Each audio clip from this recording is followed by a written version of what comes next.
Hey folks, it's Patriot Nurse. In today's segment, I want to discuss with you why it is that things feel so out of control and so fast, crazy fast right now. So I was actually having this conversation last night with some friends and thinking about how insane things are and how quickly off the rails things have gotten over the past several months and the past year and a half. We are living in an age, particularly of the cohort that would call themselves either the millennials or the very tail end of the Gen Xers. Our generation has seen more change, more exponential societal change than any other generation in history, with the possible exception of the generation that saw the introduction of electricity. But the generation that saw the introduction of electricity saw fairly rapid linear change. But we are the microchip generation, and the microchip generation has seen exponential change that has not stopped. And the level of stress and pressure that this brings into people's lives, and the way that this is a multifaceted, constant challenge on our civil rights in particular, this is something that I think people are not really equipped to deal with, because human beings are really playing catch up. When you consider that thousands of years of our existence, when the sun went up or got up, we got up. When the sun went down, we went to sleep. Now, because we have electricity, people's schedules are whatever. Now, because we have the microchip, we can talk and communicate and exchange ideas and information, etc., between continents within a matter of seconds. And this is really more than just information being shared. You're talking millions and millions of people who are expressing common things right now. And the tug of war that's happening is in many different countries. You're seeing the creation of two distinctly different political classes of individuals, of people. The government approved stamp of approval class, and then the class of political undesirables. Anyone who doesn't spout the party narrative. And this is so strong of a trend that I see the disruption, the systemic disruption resulting from all of this, leading us inexorably into a probable multi-nation conflict. I've said this before, but I want to recap as to what happened over the past 2 years. Prior to January 2020, when things started really kicking off with the pandemic, the Communist Chinese Party was losing face internationally. They were, despite the fact that they had become and have become a global power, they're not obviously like to our hegemonic status yet in the United States and the post-World War II victory, the Allies. They're not at that point yet where they can challenge us, but their economy had been growing so quickly because they basically attracted all of the world's technology to make it for uber cheap, and then they kept that intellectual capital after the fact. The Chi-Coms, though, are obviously a repressive regime, and they had been on the losing end of the PR game internationally with their crackdown on Hong Kong pro-democracy protesters. Enter into the mix January 2020.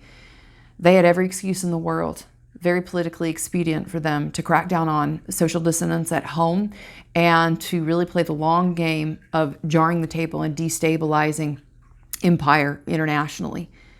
And the thing is, I've talked about this before, but war, famine, and disease are ubiquitous throughout human history. One usually begets the other two. What we're sitting at right now is an incredible level of change. The microchip is having a huge part of this, basically the expansion in technology and information sharing. This thing is spinning with so many entanglements right now that I don't see this ending in any other way than domestic conflicts in many different countries, international conflicts when it comes to trade issues, economic issues, all brought about by the instability ushered in by everything that started in late 2019 and 2020. And so for that reason, friends, I really want to highlight something that I've spoken about before, and that is like, what's the crux of this issue? Where is the root of this coming from? What you are dealing with and what you are seeing right now, whether it's, are you going to roll up your sleeve? Are you going to undertake a particular task? Are you going to be obedient with what God's shown you? Are you going to pick up and move? It seems like right now there's a theme that's going on. And that is like up here, who are you going to believe? Who are you going to trust? Who are you going to serve? And what or whom are you going to fear?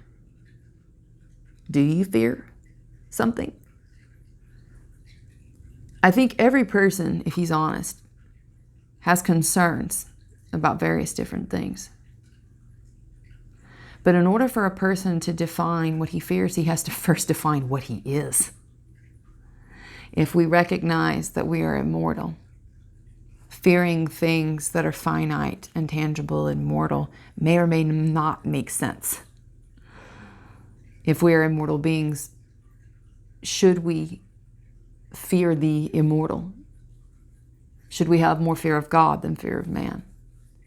A lot of these issues that we're dealing with, whether or not to leave a job, whether or not to stand firm and not roll up your sleeve, whether or not to relocate your family to more politically advantageous climates, whether or not to, so many different things right now, but everybody is dealing with it some way, shape, or form in their life, a choice that is the defining litmus test of who they are. And so I would encourage us all in the midst of everything. This next year, I think, is going to really define a lot about who we are and what we believe and what we value. And I think the way that we get clarity on that is just to get quiet in front of God. And I've said this before, I'll say this again. I am not a perfect person. And when I advocate for these things, I'm not coming at this from a place of, oh, I know so much better than people. I'm saying this from a let's pull together at the plow on this.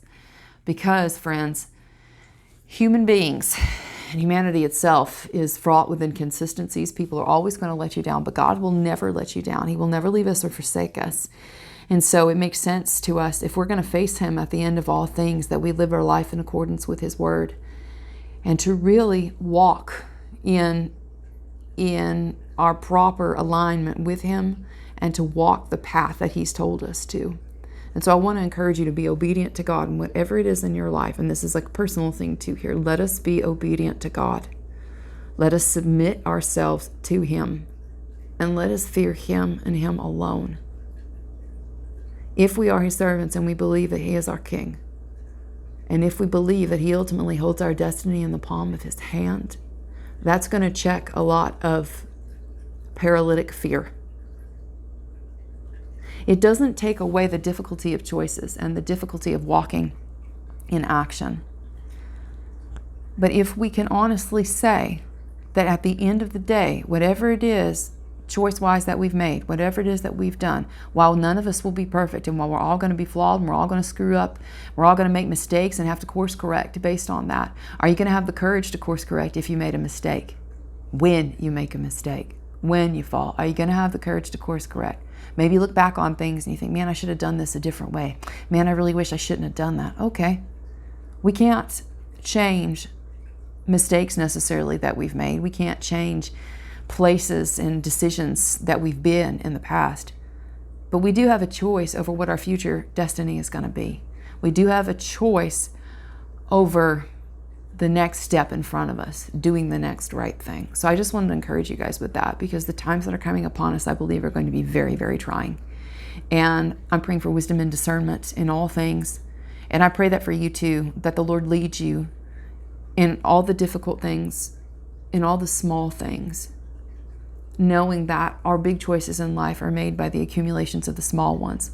And sure, nobody's going to be perfect, but we can choose this day whom we're going to serve. We can choose this day, are we going to walk in life or death, the blessing or the curse? Are we going to choose life? I hope it was helpful for y'all today. If you did enjoy the video, I hope you'll subscribe to me here on YouTube, Patriot Nurse. You can also stay with me on Patreon and Subscribe Star and support me on cryptocurrency and PayPal.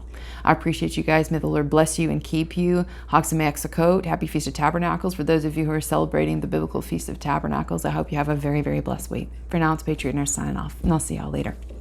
Bye.